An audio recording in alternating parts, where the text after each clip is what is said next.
Pour le 100e anniversaire de l'armistice de 1918, les Archives nationales organisent une grande collecte dédiée à la Grande Guerre. Chacun peut apporter ses documents personnels et familiaux, des photos, des lettres, pour enrichir la mémoire collective. Voici 3 bonnes raisons de participer à cette grande opération.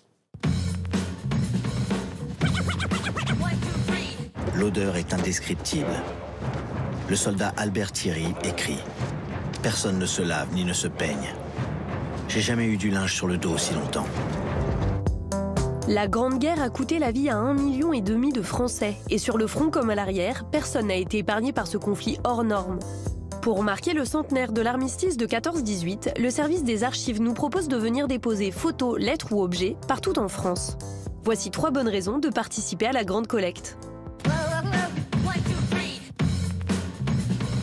Enfants de l'école de la Troisième République, la plupart des poilus savent écrire et se livrent du fond de leurs tranchées. Peut-être avez-vous chez vous des lettres de vos ancêtres. Certaines sont des trésors nationaux. On a des correspondances écrites sur des bouts de bois, des morceaux d'écorce, des morceaux d'ardoise, parce qu'on n'avait rien au front pour écrire, ou bien des documents dont on ne voulait plus parler.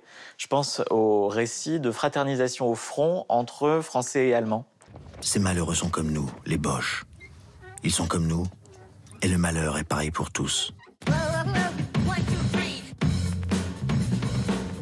Grâce aux archives personnelles, les historiens peuvent proposer une nouvelle lecture de la guerre. On a des milliers de correspondances et on peut faire des études non plus sur une correspondance isolée, mais sur des corpus très larges. Et d'autre part, dans le détail, dans l'intime, dans la relation personnelle à la guerre, là, il y a des sources qui n'existaient pas jusqu'à présent.